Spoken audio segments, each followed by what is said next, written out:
অবশেষে সেনাবাহিনীর হাতে গ্রেপ্তার হলেন সাবেক স্বরাষ্ট্রমন্ত্রী আসাদুজ্জামান খান কামাল। সরকারি কর্মকর্তা কর্মচারীদের কোন জায়গা যেমন বিমানবন্দর, ডিপ্লোম্যাটিক এরিয়া, সেক্রেটারিয়েট। স্বরাষ্ট্রমন্ত্রী আসাদুজ্জামান খান কামালের ধানমন্ডির বাসভবনে আগুন দেওয়া হয়েছে। ফ্যাসিস্ট শেখ হাসিনাকে আমরা বাংলাদেশে ফিরিয়ে এনে গণহত্যার দায়ে দণ্ডিত করব। ছাত্র জনতার অভ্যুত্থানের মুখে আওয়ামী লীগের সভাপতি শেখ হাসিনা প্রধানমন্ত্রী পদ থেকে পদত্যাগ করে দেশ ছাড়েন। বর্তমানে তিনি ভারতে রয়েছেন জানা গেছে। শেখ হাসিনা পালিয়ে গেলেও ভয়াবহ বেকায়দায় পড়েছে আওয়ামী লীগের এমপি মন্ত্রীরা। যুক্তরাষ্ট্রের ষড়যন্ত্রে ক্ষমতাচ্যুত হয়েছেন বলে মনে করছেন ভারতে পালিয়ে যাওয়া বাংলাদেশের সদ্য সাবেক প্রধানমন্ত্রী। প্রিয় দর্শক, আসসালামু আলাইকুম। নতুন একটি নিউজ ভিডিওতে আপনাদের জানাচ্ছি স্বাগতম। আজকের এই ভিডিওটি কেমন হতে চলেছে, কতটা গুরুত্বপূর্ণ, ভিডিওর অংশ বিশেষ দেখে আপনারা ইতিমধ্যে বুঝেই গিয়েছেন। সেই সাথে সাথে কিন্তু স্বরাষ্ট্রমন্ত্রী এবং প্রধানমন্ত্রী, স্বরাষ্ট্রমন্ত্রী এবং বড় বড় কিছু নেতাদের কিন্তু গ্রেফতার করেছে সেনাপ্রধান এবং সেনাবাহিনীর কিছু টিম। সে সাথে কিন্তু পুলিশ বাহিনী থেকে শুরু করে সেনাবাহিনী বাদে আর অনেক আনসার বাহিনীগুলো কিন্তু পদত্যাগের তালিকায় রয়েছে। তো দর্শক বন্ধুরা, আজকের ভিডিওটি স্কিপ করবেন না, সম্পূর্ণ দেখবেন। সেই সাথে এখন কেন ভারত ডক্টর ইউনূসকে স্বাগত জানাচ্ছে এবং ডক্টর ইউনূসের সাথে কাজ করার জন্য সম্মুখী জানাচ্ছে, তাহলে কি ভারত ও শেখ হাসিনাকে দেখতে পারছে না? আজকের এই ভিডিওতে থাকছে সকল কিছু। আজকের এই ভিডিওটি খুবই ইন্টারেস্টিং, খুবই গুরুত্বপূর্ণ। স্কিপ না করে সম্পূর্ণ দেখবেন, আশা করি সব কিছু বুঝতে পারবেন। সম্মানিত দর্শক, বেশি কথা বলবো না, সরাসরি আপনাদের বিস্তারিত ভিডিওতে নিয়ে যাবো। বিস্তারিত ভিডিওটি দেখার আগে কে কোথা থেকে এই ভিডিওটি দেখছেন তা অবশ্যই কমেন্ট বক্সে বলে যাবেন। সেই সাথে যারা এখন এই চ্যানেলটি সাবস্ক্রাইব করে রাখেননি, দয়া করে চ্যানেলটি সাবস্ক্রাইব করে দিয়ে পাশে থাকা বেল আইকনটি বাজিয়ে রাখুন। সেই সাথে যে ভিডিওর অংশ বেশি থেকে ভিডিওগুলো শুরু করেছিলাম, সেই ভিডিওগুলো আপনারা বিস্তারিতের মাধ্যমে একের পর এক দেখতে পারবেন। সবশেষে এই ভিডিওতে একটি লাইক দিয়ে চলুন আমরা ধারাবাহিকভাবে সেই বিস্তারিত ভিডিওগুলো মোবাইলের স্ক্রিন থেকে একের পর এক ধারাবাহিকভাবে দেখে আসি। ছাত্র জনতার অভ্যুত্থানের মুখে আওয়ামী লীগের সভাপতি শেখ হাসিনা প্রধানমন্ত্রী পদ থেকে পদত্যাগ করে দেশ ছাড়েন। বর্তমানে তিনি ভারতে রয়েছেন জানা গেছে। শেখ হাসিনা পালিয়ে গেলেও ভয়াবহ বেকায়দায় পড়েছে আওয়ামী লীগের এমপি মন্ত্রীরা। অনেকে সুযোগ বুঝে দেশ ছাড়তে পারলেও আটকা পড়া অনেক এমপি মন্ত্রী ও অসংখ্য নেতাকর্মী প্রাণের ভয়ে পালিয়ে বেড়াচ্ছেন। তাদের অনেকে আবার বিভিন্ন দূতাবাসে আশ্রয় চেয়েছেন। এ তালিকায় আছে আওয়ামী লীগের দলীয় প্রভাবশালী ব্যবসায়ী ও বিভিন্ন সরকারি প্রতিষ্ঠানের দুর্নীতিবাজ কর্মকর্তা কর্মচারীরা। বৈষম্য বিরোধী ছাত্র আন্দোলন চলার সময় গত 14 জুলাই থেকে 10 আগস্ট পর্যন্ত 27 দিনে দেশ ছেড়ে পালিয়েছেন 90 জন সাবেক এমপি, মন্ত্রী ও রাজনৈতিক নেতা। এছাড়া বিমানবন্দরে আটক করা হয়েছে অন্তত 10 জন এমপি, মন্ত্রী ও প্রভাবশালীদের। বিমানবন্দরে এসেও পরিস্থিতি বেগতিক দেখে ফিরে গেছেন কমপক্ষে 25 জন মন্ত্রী, এমপি, রাজনৈতিক নেতা ও দুর্নীতিবাজ সরকারি কর্মকর্তারা। হযরত শাহজালাল বিমানবন্দর সহ সংশ্লিষ্ট সূত্রে এসব তথ্য জানা গেছে। এদিকে সরকার পতনের একদিন পর থেকে 6 আগস্ট শাহজালাল সহ দেশের সবগুলো বিমানবন্দরে কড়াকড়ি আরোপ করা হয়েছে। হযরত শাহজালাল আন্তর্জাতিক বিমানবন্দর সহ সব ইমিগ্রেশন চেকপয়েন্টে একাধিক তালিকা পাঠানো হয়। এ তালিকায় হাসিনা সরকারের ঘনিষ্ঠ ব্যক্তি, প্রধানমন্ত্রীর কার্যালয়ের কর্মকর্তা, আওয়ামী লীগ, যুবলীগ ও ছাত্রলীগের কেন্দ্রীয়, মহানগর ও জেলা কমিটির নেতাদের নামও রয়েছে। এছাড়া হাসিনা সরকারের মন্ত্রিপরিষদের সদস্য, জাতীয় সংসদের এমপি, সংসদীয় কমিটিগুলোর সভাপতি এবং প্রশাসনের গুরুত্বপূর্ণ পদে থাকা দলবাজ কর্মকর্তাদের নামেও দেশ ত্যাগে নিষেধাজ্ঞার তালিকায় রয়েছে। হাসিনা সরকারের পতনের পর 6 আগস্ট দেশ ছেড়ে পালানোর সময় হযরত শাহজালাল আন্তর্জাতিক বিমানবন্দরে আটক হন সাবেক ডাক, টেলিযোগাযোগ ও তথ্য প্রযুক্তি প্রতিমন্ত্রী জুনায়েদ আহমেদ পলক। ওই দিন দেশ ছাড়েন সাবেক অর্থমন্ত্রী আ.হ.ম মোস্তফা কামাল এবং সাবেক প্রতিমন্ত্রী তারানা হালিম। ইমিগ্রেশন সূত্রে এসব তথ্য জানা গেছে। পদত্যাগ করে শেখ হাসিনা দেশ ছেড়ে পালিয়ে যান সোমবার দুপুরে। তার আগেই দেশ ছেড়ে পালিয়ে যান আওয়ামী লীগের অনেক শীর্ষ নেতা, আইন প্রণেতা ও মন্ত্রী। রোববার রাতেই সিঙ্গাপুরের উদ্দেশ্যে আওয়ামী লীগের সাধারণ সম্পাদক ওবায়দুল কাদের দেশ ছাড়েন বলে জানা গেছে। তিনি সদ্য সাবেক সড়ক পরিবহন ও সেতুমন্ত্রীর দায়িত্বে ছিলেন। রোববার সকালে বিমানের একটি ফ্লাইটে সিঙ্গাপুরের উদ্দেশ্যে ঢাকা ত্যাগ করেন শেখ হাসিনার আত্মীয় ও ঢাকা দক্ষিণ সিটি কর্পোরেশনের মেয়র শেখ ফজলে নূর তাপস। স্বরাষ্ট্রমন্ত্রী আসাদুজ্জামান খান কামালের ধানমন্ডির বাসভবনে সোমবার ভাঙচুর করা হয়, তবে তিনি ঠিক কোথায় আছেন জানা যায়নি। তার মোবাইল ফোনও বন্ধ। রাজধানীর বনানীর বাসায় অবস্থান করলেও শিক্ষামন্ত্রী মহিবুল হাসান চৌধুরী এদিন রাতে দেশ ছেড়ে পালিয়েছেন বলে জানা গেছে। তথ্য প্রতিমন্ত্রী মোহাম্মদ এ আরাফাতের ফোনও বন্ধ পাওয়া গেছে। তার অবস্থান সম্পর্কে নিশ্চিত হওয়া যায়নি। দেশ ছাড়েন নারায়ণগঞ্জ 2 আসনের সংসদ সদস্য ও জাতীয় সংসদের সাবেক হুইপ নজরুল ইসলাম বাবু। ব্যাংকক যান কুষ্টিয়া 2 আসনের সংসদ সদস্য মোহাম্মদ কামরুল আরিফিন। ব্যাংকক যান সাবেক স্বাস্থ্যমন্ত্রী ও মানিকগঞ্জ 2 আসনের সংসদ সদস্য দেওয়ান জাহিদ আহমেদ মালেক। দেশ ছাড়েন ফরিদপুর 4 আসনের সংসদ সদস্য মুজিবুর রহমান চৌধুরী নিক্সন। দিনাজপুর 6 আসনের শিবলি সাদিক, টাঙ্গাইল 5 আসনের মোহাম্মদ সানোয়ার হোসাইন ও নাটোর 2 আসনের সংসদ সদস্য শফিকুল ইসলাম শিমুল, সংসদ সদস্য মশিউর রহমান মোল্লা সজল। দুবাই চলে যান সাবেক রেলমন্ত্রী ও কুমিল্লা 11 আসনের এমপি মজিবুল হক। দেশ ছাড়েন ঢাকা 16 আসনের সংসদ সদস্য মোহাম্মদ ইলিয়াস উদ্দিন মোল্লা। মালয়েশিয়া যান সাবেক গণশিক্ষা প্রতিমন্ত্রী রুমানা আলী। ওই দিন দুপুর 2:30টায় দেশ ছাড়েন নোয়াখালী 2 আসনের এমপি মোর্শেদ আলম। 17 জুলাই রাত 2:30টায় ক্যাথে প্যাসিফিক এয়ারলাইন্সে হংকং যান ব্রাহ্মণবাড়িয়া 5 আসনের সংসদ সদস্য ফাইজুর রহমান। দেশ ছাড়েন কুমিল্লা 8 আসনের আবু জাফর মোহাম্মদ শফিউদ্দিন। সিঙ্গাপুর পালান ময়মনসিংহ 8 আসনের মাহমুদুল হাসান সুমন। সিঙ্গাপুরে যান সাতক্ষীরা 3 আসনের এমপি ও সাবেক স্বাস্থ্যমন্ত্রী AFM রুহুল হক। বিসিবির প্রেসিডেন্ট, ক্রীড়া মন্ত্রী ও কিশোরগঞ্জ 6 আসনের এমপি নাজমুল হাসান পাপন দেশ ছাড়েন। দেশ ছাড়ে ব্রাহ্মণবাড়িয়া 1 আসনের MP Syed AKM Ekramuzzaman. 22 August সিঙ্গাপুরে যান নোয়াখালী 2 আসনের এমপি মোর্শেদ আলম। কানাডা পালান অর্থ প্রতিমন্ত্রী ওসিকা আয়েশা খান। সাবেক উপমন্ত্রী আব্দুল আল ইসলাম দেশ ত্যাগ করেন। দেশ ছাড়েন ঢাকা 4 আসনের এমপি সৈয়দ আবু হোসেন বাবলা।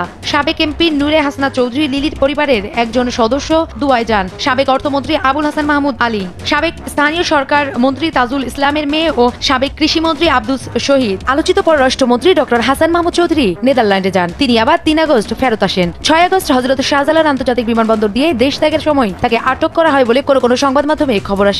সিঙ্গাপুরে যান কুমিল্লা 3 আসনের সংসদ সদস্য জাহাঙ্গীর আলম। তেহরান যান সাবেক বাণিজ্য প্রতিমন্ত্রী আহসানুল ইসলাম টিটু। ওই দিন কলকাতা যান যশোর 3 আসনের কাজী নাবিল আহমেদ। নিউ ইয়র্কে যান ঢাকা 18 আসনের খসরু চৌধুরী। দিল্লি পাড়ি দেন শরীদপুর 3 আসনের নাহিম রাজ্জাক। একই দিনে কুমিল্লা 8 আসনের আবু জাফর মোহাম্মদ শফিউদ্দিন। এছাড়া দেশ ছেড়ে পালিয়েছেন ছাত্রলীগ সভাপতি সাদ্দাম হোসেন ও সাধারণ সম্পাদক শেখ ওয়ালি আসিফ ইনান। এছাড়া আওয়ামী লীগের প্রায় সব কেন্দ্রীয় নেতা ও এমপি মন্ত্রীদের ফোন বন্ধ পাওয়া গেছে। কোনোভাবেই তাদের সাথে যোগাযোগ করা সম্ভব হয়নি। ধারণা করা হচ্ছে এদের অনেকেই নিরাপদ আশ্রয়ের জন্য দেশ ত্যাগ করেছেন। এছাড়া প্রধানমন্ত্রীর উপদেষ্টাদের মধ্যে কয়েকজন ইতিমধ্যে দেশ ছেড়েছেন বলেও জানা গেছে। দেশ ছেড়ে পালানোর পাশাপাশি আত্মগোপনে চলে গেছেন আওয়ামী লীগের শীর্ষ পর্যায়ের বেশিরভাগ প্রভাবশালী নেতা এবং মন্ত্রী এমপিরা। অনেকেই চেষ্টা করেছেন দেশ ত্যাগের। দলের সহযোগী এবং ভ্রান্তপ্রীতি সংগঠনের নেতাকর্মীরাও গা ঢাকা দিয়েছেন। সারা দেশে দলীয় নেতাকর্মীদের বাড়িঘরে হামলা, ভাঙচুর এবং অগ্নিসংযোগ অব্যাহত রয়েছে। হামলা মামলার ভয়ে আত্মীয় স্বজনের কাছে আশ্রয় নিয়েছেন অনেকে। সর্বশেষ 4 আগস্ট পর্যন্ত ঢাকা সহ সারা দেশেই মাঠে ছিল আওয়ামী লীগ ও দলটির সহযোগী সংগঠনের নেতাকর্মীরা। দেশে বিভিন্ন স্থানে আন্দোলনকারীদের বিরুদ্ধে প্রতিরোধ গড়ে তোলার চেষ্টাও করেছিলেন তারা। সোমবার সকাল থেকে পাল্টে যায় দৃশ্যপট। ক্ষমতা থেকে প্রধানমন্ত্রীর পদত্যাগের দিন সকাল থেকেই দলটির নেতাকর্মীরা আত্মগোপনে চলে যান। শুধু তাই নয়, দলের কেন্দ্রীয় কার্যালয়, দলীয় সভাপতি রাজনৈতিক কার্যালয়, তেজগাঁওয়ের ঢাকা জেলার কার্যালয় ও ধানমন্ডি 32 নম্বরের বঙ্গবন্ধু ভবনে হামলা, ভাঙচুর এবং অগ্নিসংযোগের ঘটনা ঘটলেও দলের কাউকে তা প্রতিরোধ করতে দেখা যায়নি। শনিবার পর্যন্ত শতাধিক মন্ত্রী, এমপি ও নেতা দেশ ছেড়ে পালিয়েছেন। তারা ভারত, রাশিয়া, যুক্তরাজ্য, কানাডা, সিঙ্গাপুর, অস্ট্রেলিয়া, থাইল্যান্ড, চীন ও দুবাই সহ বিভিন্ন দেশে পাড়ি জমান। অনেকেই নিজে যেতে না পারলেও পাঠিয়ে দিয়েছেন পরিবারের সদস্যদের। সূত্র জানা গেছে এখনো দেশ ছাড়ার চেষ্টা করছেন আওয়ামী লীগের অনেক নেতা মন্ত্রী। এদিকে দলীয় প্রধান, দলের শীর্ষ নেতা এবং এমপি মন্ত্রীদের দেশ ছাড়া ও আত্মগোপনের বিষয়টি ভালোভাবে নিচ্ছে না আওয়ামী লীগের তৃণমূলের নেতাকর্মীরা। তারা বলছেন তারা দলের সুযোগ সুবিধা নিয়ে বিপুল অর্থের মালিক হয়েছে। সবাই কর্মীদের বিপদের মুখে রেখে দেশ থেকে পালিয়ে যাচ্ছেন। সাধারণ কর্মীরা এখন হামলায় শিকার হচ্ছে, তাদের বাড়িঘর জ্বালিয়ে দেওয়া হচ্ছে, মারপিট করা হচ্ছে। অনেকে হামলা মামলার ভয়ে বাড়ি ছেড়ে আত্মীয় স্বজনের কাছে আশ্রয় নিয়েছেন। তারা জানেন না এমন অবস্থায় কি করতে হবে। চোখের পলকে পলক কোথায় চলে গেল আর নাহিদ কোথায় চলে আসলো। আপনি ভাবতে পারেন, আমি একটা ভিডিওতে বলছিলাম হযরত ইউসুফ আলাইহিস সালামকে যখন তার ভাইরা হত্যার উদ্দেশ্যে সে কুয়ার মধ্যে ফালাই দিয়েছিল, ওই মুহূর্তে কি পরিমাণ টেনশনে ছিল। আমরা যদি কাছাকাছি লেভেলে একটু চিন্তা করি, ডিবি হারুনের ছেলে যখন এদেরকে নিয়ে গেছিল নাহিদরে একবার পিটানোর পরে, কলিজার ভিতরে কি ছিল ওই মুহূর্তে? সামনে টোটাল ঘোর অন্ধকার দেখতে পাইছে। চিন্তা করছে যে হারুনের এই খাঁচা থেকে আসলে কি বের হওয়া সম্ভব বা এমন একটা ঘটনা ঘটবে, কল্পনা কিন্তু নাহিদও করে নাই। কিন্তু দেখেন জাস্ট একটা সপ্তাহ এদিক সেদিক, আজকে আইসিটি প্রতিমন্ত্রী সাবেক পলক ব্রো, ওনার চেয়ারে আছে নাহিদ, আজকে বসছে। বৈশা প্রথম যে সিদ্ধান্তটা নিছে পলক ব্রোকে লটকানোর। তবে ডাইরেক্টর এখন আমাদের মতন কথা বলার সুযোগ নেই। যখন আপনি উপদেষ্টা হবেন, ভাষা ব্যবহার সংযত হতে হবে, আইনের মানে ধারার মধ্যে আইনা লটকাইতে হবে। তো সেই লটকানোর ব্যবস্থাই করা হচ্ছে। অলরেডি এই লটকের ভয়ে বিটিআরসির অনেক কর্মকর্তা, ঊর্ধ্বতন আমলা যারা আছে নাই হয়ে গেছে। কয়েকটারে কালকে থেকে ধরা হয়েছে, আর বাকিরা কারা তাদের সম্পর্কে জানতে চাচ্ছে। তবে আমরা জানি বলে ফেলাই, এটা পলক ব্রো শুধু একা না, এটা হচ্ছে টোটাল লাস্ট যে সরকার ছিল শেখ হাসিনা সরকারের ঊর্ধ্বতন স্বরাষ্ট্রমন্ত্রী কানেক্টেড, তথ্যমন্ত্রী, তারপর হচ্ছে খোদ শেখ হাসিনা সাবেক প্রধানমন্ত্রী তিনি সহ বাকি যারা ছিলেন, এটা একদম ঊর্ধ্বতন মহলের সিদ্ধান্ত বা প্রশাসনিক ছিল। কোনটা? নাহিদ বলতেছে যে আপনার ইন্টারনেট বন্ধে কারা জড়িত ছিল তাদের প্রত্যেককে আইনের মাধ্যমে শাস্তির আওতায় আনা হবে। এখন কি করতে হবে, 24 ঘন্টার মধ্যে সচিবদেরকে নির্দেশ দিছে, সংশ্লিষ্ট ডিপার্টমেন্টকে নির্দেশ দিছে যে ইন্টারনেট বন্ধে জড়িত কারা। তো নাহিদের বক্তব্য হচ্ছে যে এই মুহূর্তে ইন্টারনেট বন্ধটা এটা ডিজিটাল হিউম্যান রাইটস লঙ্ঘন। এটা বাস্তব। আজকের দিনে ইন্টারনেট শুধুমাত্র বিনোদনের জায়গা না, মানুষের জানার জায়গা, শেখার জায়গা, রুটি রুজির জায়গা। আর যেই মুহূর্তে ইন্টারনেট বন্ধ করছিল ওই মুহূর্তে সবচেয়ে ভয়াবহ বিষয়টা ছিল কোনটা, যে ইন্টারনেট বন্ধ করে তখন কিন্তু কারফিউ জারি ছিল। পুলিশ, ডিবি, র্যাব এই 3 বাহিনী, পাশাপাশি বিডিআর, আনসার, অনেকেই তারা একটা ব্লক রেড চালাইছিল। আর সেই ব্লক রেডের মধ্যে অনেক মানুষকে মারা হয়েছে। আর এই দৃশ্যগুলো যেন সামনে না আসে সেই জন্য ইন্টারনেট বন্ধ করে দেওয়া হয়েছিল। কিন্তু সত্যের ঢোল আপনি ভাইসা উঠছিল। এখন দেখেন নাহিদ বলছে যে এই মুহূর্তে গতকালকে তার প্রথম কার্যদিবস ছিল। ডাক টেলিযোগাযোগ মন্ত্রণালয়ে যাওয়ার পরে তার মন্ত্রণালয়ের বৈঠক ছিল। বৈঠকে সে বলছে ইন্টারনেট বন্ধ হচ্ছে মানবাধিকার লঙ্ঘন। আন্দোলনের সময় মানবাধিকার লঙ্ঘন ক্ষুব্ধ হয়েছে। 24 ঘন্টার মধ্যে কার নির্দেশে ইন্টারনেট বন্ধ করা হয় তা বের করতে হবে। আর অতি উৎসাহী হয়ে এই সেক্টরের কোন কর্মকর্তারা ইন্টারনেট বন্ধে সহযোগিতা করেছেন তাও খতিয়ে দেখতে হবে, একদম শিখর পর্যন্ত যেতে চায়। তার বক্তব্য হচ্ছে যে 24 ঘন্টার মধ্যে আমাকে এই প্রতিবেদন আমার সামনে বের করে আনবেন। আর একটা কমিটিও গঠন করা হয়েছে, মন্ত্রণালয়ের অতিরিক্ত সচিব একেএম আমিরুল ইসলাম। তো এটা আসলে তদন্তর দরকার নাই, আমরা জানি, তারপর আমরা জানলে হবে না। এখন পলকব্রুক হয়ে আছে, সেনাবাহিনীর কাছে হেফাজতে আছে। তথ্য অনুযায়ী বাংলাদেশের 90 জন এমপি এবং মন্ত্রী বাংলাদেশ ছেড়ে পালাইছে। তারা জানে যে প্রত্যেককেই আইনের মুখোমুখি করা হবে, কারণ লুটপাট তো করছে, বাট কল্পনা করে নাই যে এগুলো আবার বমি করতে হবে। তো দেখা যাক আমাদের পলকব্রুকে কি শাস্তির মুখোমুখি হতে হয়। তবে আমি একটা কথা বলি, দেখেন যেভাবে নেন, বর্তমানে আওয়ামী লীগ মন্ত্রিসভার মধ্যে 2 জন মানুষ আমি তাদেরকে মন থেকে পছন্দ করি। এখন ধরেন আমরা যারা রাজনীতি করি বা যারা পদ পদবিতে আছেন, আপনি আপনার দলের সিদ্ধান্তের বাইরে যাওয়ার সুযোগ নেই। স্বাস্থ্যমন্ত্রী শামতুল সেন, এই লোকটা যখন থেকে আসছে, আপনি যেই দলই করেন, শতভাগ চেষ্টা করছে এই স্বাস্থ্য মন্ত্রণালয়টারে আসলে পরিষ্কার করার জন্য বা সামহাও এটাকে ডেভেলপ করার জন্য। বাট বাটে বেড়ে গেছে কি এইবারই এই মানুষ প্রথমবার সম্ভবত আওয়ামী লীগের নির্বাচন করলো, এমপিও হইলো, এখন পরিস্থিতির কারণে তিনি বাটে আছেন। তো আমি আমার জায়গা থেকে মনে করি এই মানুষটা অত্যাচারের শিকার হওয়ার সুযোগ নাই। আর সেকেন্ড হচ্ছে পলকব্রু, একটা পুরান ভালোবাসা আছে। দেখেন আওয়ামী লীগ হিসাবে না, পলকের মধ্যে বাংলাদেশ আওয়ামী লীগের অন্যান্য যে এমপি মন্ত্রীগুলো আছে ডিসেন্ট কিন্তু লোকটা। এখন সেক্টরটাই এমন পড়ছে যে পলককে এসে বলার সাহস আছে। আজকে যদি পলকের জায়গায় ঝলকও থাকে বিএনপির থাকতো, তো ওই মুহূর্তে এসে বলতো যে না, এটা ওই ইন্টারনেটের অন্য সমস্যা ছাড়া আমার খালেদা যে নির্দেশ দিছে বা তারেক যে নির্দেশ দিছে এটা বন্ধ করে দাও, এটা তার বলার সুযোগ নেই। সো পলকও তার দ্বারা সে মিশা কথা যতটুকু করার দরকার কয়া টয়া ঝামেলায় পড়ছে। তবে হ্যাঁ, আইসিটি ডিপার্টমেন্টে হাজার হাজার কোটি টাকা লুটপাট হয়েছে, দুর্নীতি হয়েছে, সেটার জন্য তিনার শাস্তি হতে পারে। কিন্তু ইন্টারনেট ইস্যুটা নিয়ে বেচারা আসলে ওই রকম দোষ নাই, পরিস্থিতির শিকার। তো দেখা যাক কি শাস্তি পলকের ভাগ্যে ঝুলছে। বাংলাদেশ দীর্ঘদিন থেকে ভারতে খপ্পরে ছিল। পরিকল্পিত করে শেখ হাসিনা বাংলাদেশকে ভারতের একটা কলোনিতে পরিণত করেছিলেন, কারণ তিনি চেয়েছেন তাকে ভারত অ্যাট এনি কস্ট ক্ষমতায় রাখুক এবং ভারত যা যা চায় তাই তিনি দিয়ে দেবেন, শুধুমাত্র বিনিময় একটাই, তাকে ক্ষমতায় রাখতে হবে। এত নোংরা, এত বাজেভাবে দাসত্ব বাংলাদেশের ইতিহাসে কোনো সরকার ভারতের এভাবে দাসত্ব করেনি, এমনকি আওয়ামী লীগের প্রিভিয়াস সরকারগুলো এরকম কিছু করেনি। এবারকার তারা যা করেছে, এখন বাংলাদেশের ভবিষ্যতের সাথে ভারতের সাথে আমাদের ইন্টারাকশন এবং ডিনামিক্সটা খুব জরুরি। মানে আমরা পছন্দ করি বা না করি, আমরা এরকম একটা বিশাল রাষ্ট্র ইন অল টার্মস, এটা সাইজ, এটা পপুলেশন, এটা ইকোনমিক সাইজ, পার ক্যাপিটা জিডিপির কথা বলছেন, টোটাল জিডিপি সব কিছু মেলালে এটা রিজিওনাল সুপার পাওয়ার তো বটেই। সো তার সাথে আমাদের বর্ডার প্রায় পুরোটা। সুতরাং ভারতের সাথে আমাদের সম্পর্কের ভবিষ্যৎ কেমন হবে সেটা আমাদের দেশের স্টেবিলিটি, আমাদের ডেমোক্রেসির ফিউচার, এগুলোর সাথে টু সাম এক্সটেন্ট জড়িত। এবং গত 10 বছরে অ্যাটলিস্ট 10 বছরে, যদি আমি 8 সাল থেকে হিসাব নাও করি, 14 সালের পর থেকে শেখ হাসিনা সরকার এটাকে পুরোপুরি জড়িয়ে ফেলেছে। এখন নতুনভাবে প্রশ্ন আসবে, সিরিয়াস প্রশ্ন, ডক্টর ইউনূস এই ক্ষেত্রে কেমন করবেন? আমি ডক্টর ইউনূসের সাথে আরেকজন মানুষকে একটু ট্যাগ করে দিতে চাই, সেটা হচ্ছে জনাব তৌহিদ হোসেন। আমি দীর্ঘদিন আমাদের সামনে উনি রিটায়ারমেন্টের পর স্বাভাবিকভাবেই কথাবার্তা বলছেন বাংলাদেশের বিভিন্ন দেশের সাথে বাইল্যাটারাল ইস্যুসগুলোতে, মিয়ানমারের সাথে, ইন্ডিয়ার সাথে, চায়নার সাথে, আমেরিকার সাথে, এবং আমি বলবো উনি যথেষ্ট সেন্সিবলি এসব ক্ষেত্রে তার পলিসি যেটা জানার সেটা সবগুলো সেন্সিবল। সো তার সাথে মিশের ডক্টর ইউনূসের সাথে থেকে আমরা আশা করতে পারি তারা ভালো কিছু করতে পারবেন। কিন্তু জরুরি কথাটা হচ্ছে সব কিছুর আগে আসলে আমাদের এজেন্ডা কী হবে, আমাদের ডিনামিক্স কী হবে, সেটা তো সেট করবেন প্রধান উপদেষ্টা ডক্টর ইউনূস। ডক্টর ইউনূস ভারতের সাথে কেমন করবেন, ভারতের সাথে আমাদের যে প্রভুভৃত্যের সম্পর্ক সেটা থেকে দেশকে বের করে আনতে পারবেন কিনা, বা তার সেই ইন্টেনশন আছে কিনা, বা ইন্টেনশন থাকলেও তিনি সফল হবেন কিনা, এই কথাগুলো একটু বলতে চাই। শুরুতে আমি যেটা করব সেটা হলো, ডক্টর ইউনূস ভারতীয় অনেকগুলো টিভি চ্যানেলের সাথে কথা বলেছেন, বা পত্রিকারও তো এখন ভিডিও ফরম্যাট আছে।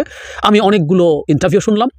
আমি প্রায় বলি আপনাদেরকে একটা কথা, সেটা হচ্ছে কন্টেন্ট বলে হবে না। ডক্টর ইউনূসের কিছু ইন্টারভিউ আপনি একটু দেখুন, ওনার বডি ল্যাঙ্গুয়েজ দেখুন, ওনার ফেশিয়াল এক্সপ্রেশন দেখুন, ওনার ইনফ্লেকশন অফ হিজ ভয়েস, মানে ওনার ইন্টোনেশন, স্ট্রেস দেখুন, তাহলে বুঝবেন ডক্টর ইউনূস কীভাবে ভারত সম্পর্কে তার ধারণা কী। মানে ইউল বি অ্যামেজড, আমাদের মনে যে কথাগুলো আছে অত্যন্ত চমৎকারভাবে, অত্যন্ত স্ট্রংলি তিনি সেগুলো বলেছেন। উনি কী বলেছেন, দু একটা জায়গা আমাদের ভারত মূলত যে প্রশ্নগুলো সবাইকে করার চেষ্টা করছে, তারা তাদের দেশের ভেতরে যে কথাগুলো বলার চেষ্টা করছে, অলমোস্ট সব প্রশ্নগুলো ডক্টর ইউনূসকে করেছিলেন, এবং ডক্টর ইউনূস কী জবাব দিয়েছেন বা আমরা শুনে নেই, তারপরেই বুঝবেন উনি কেমন করেছেন। সেটা হলো এরকম, একটা মারাত্মক প্রশ্ন প্রথমেই ওনাকে করা ছিল, মারাত্মক একটা জবাব দিয়েছে। প্রশ্নটা হচ্ছে ভারত বাংলাদেশে এই জঙ্গিবাদ বিরোধী এটা সেটা মানে শেখ হাসিনা সরকারকে তারা প্রশংসা করার ক্ষেত্রে জঙ্গিবাদ দমন করেছেন, ইসলামী মৌলবাদ দমন করেছেন, এগুলো নিয়ে ভারতের কনসার্ন আছে। আপনার যে সরকার হবে সেই ক্ষেত্রে ভারত কি একই রকম টেনশন ফ্রি থাকতে পারে? ডক্টর ইউনূস জবাব দিচ্ছেন এরকম, ভারত যদি সবকিছু আগের মতো করে চায় তাহলে তার মতোই কাউকে খুঁজে নেওয়া উচিত। মানে একদম ব্লান্টলি ব্লেটেন্টলি উনি ঠিক এইরকম একটা কথা বলে দিয়েছেন, শেখ হাসিনার মতো কাউকে আমার দরকার। তার মানে ডক্টর ইউনূসের কাছে শেখ হাসিনার কাছে যা যা চাওয়া হয়েছে, যেভাবে চাওয়া হয়েছে সেভাবে চাওয়া যাবে না। হি ওয়াজ সো অ্যানয়েড। প্রশ্ন হচ্ছে বাংলাদেশের র্যাডিক্যালিজম বাড়বে কিনা। খুব ব্রিলিয়ান্টলি ডক্টর ইউনূস বলছেন র্যাডিক্যালিজম শেখ হাসিনা যাওয়ার সাথে সাথে শেষ হয়ে যাবে বলে তিনি বিশ্বাস করেন, কারণ এই র্যাডিক্যালিজম রাদার শেখ হাসিনা তৈরি করেছিল ভারতকে ভয় দেখিয়ে তাকে দিয়ে তার সমর্থন অব্যাহত রাখার জন্য। এক ধরনের ইনস্টেবিলিটি বাংলাদেশে আছে। যখন তিনি ইন্টারভিউ দিচ্ছেন তখন দেশে আসেননি, দেশে মানে স্বৈরাচারের পতনের পর সংকট হচ্ছিল, তখন তিনি আবারও বলছেন এটা স্বৈরাচারী ব্যবস্থার ইনস্টেবিলিটি, যে অ্যাপারেন্টলি স্টেবল দেখা গেল একটা স্বৈরাচারী ব্যবস্থায় স্টেট কোনোদিন স্টেবল হয় না। সো এটার প্রধান মেডিসিন হচ্ছে গণতন্ত্র এবং তিনি সেটা নিয়েই কাজ করতে যাচ্ছেন, সেটাই আসবে এবং উনি বিশ্বাস করেন ইনস্টেবিলিটি থাকবে না। তারপরে বলা হয়েছে ইন্টারেস্টিং যে ইসলামিস্ট বা এক্সট্রিমিস্ট এলিমেন্টরা শেখ মুজিবুর রহমানের মূর্তি বা স্ট্যাচু ভেঙে ফেলছে, ওটাকে খুব কনফিডেন্টলি বলছেন ফাদার অফ দ্য নেশন ইত্যাদি ইত্যাদি। ডক্টর ইউনূস বলছেন ভেরি স্মার্টলি এটার জন্য হাসিনাকে ব্লেম করুন, কারণ তিনি এমন পরিস্থিতি তৈরি করেছেন যার জন্য এমনটা হচ্ছে। তিনি এত তিক্ততা তৈরি করেছেন যে মানুষ সেটার বহিঃপ্রকাশ এভাবে ঘটাচ্ছে। আইনশৃঙ্খলা পরিস্থিতি কলাপস করছে ফর দ্য টাইম বিং। উনি বলবেন হ্যাঁ এটা সত্য, এটা আমাদেরকে কন্টেইন করতে হবে, কন্ট্রোল করতে হবে, কিন্তু এটাও হয়েছে তার কারণে, কারণ তিনি তার সিস্টেমটাকেই এমনভাবে তৈরি করেছেন যেটা আসলে সিস্টেমটাই নষ্ট হয়ে গেছে। সো এখন একটা ভ্যাকিউমে এই পরিস্থিতি তৈরি হয়েছে। সবচেয়ে গুরুত্বপূর্ণ যে কথাটা বলেছেন সেই জায়গায় আসছি, এটা নিয়ে আমরা অনেকে আলোচনা করেছি, আমি আসবো। এছাড়া উনি বলেছেন বাংলাদেশের তরুণ সমাজ ক্ষুব্ধ হয়ে আছে, বাংলাদেশ স্টেবল হওয়ার জন্য তাদেরকে তাদের প্রাপ্যগুলো দিতে হবে। এর মধ্যে উনি খুব ব্রিলিয়ান্টলি যেটা করেছেন যে এরা পরপর 3টে ইলেকশনে মানে বাংলাদেশে কোনো তরুণ, মানে আমরা একটা হিসাব করেছিলাম, উনি বলছেন বাংলাদেশে কোনো তরুণ ভোট দিতে পারে নাই। আমরা খেয়াল করি 2008 সালে যে ভোট হয়েছিল ওটাকে আমরা ফেয়ার যদি ধরে নেই, তাহলে তার কারো বয়স যদি 18 বছর থাকে তাহলে শেষবার ভোট দিতে পেরেছে। মানে আমরা সুষ্ঠু ভোট বলি না, ভোট মানে ভোট, ভোট মানে সব অবাধ নিরপেক্ষ অংশগ্রহণমূলক সব কিছু। ভোট দিতে পেরেছিল যিনি, তার বয়স এখন কমপক্ষে 34 বছর। এর নিচের পুরো জনগোষ্ঠী এই দেশে ভোট কাকে বলে সেটা তারা জানে না।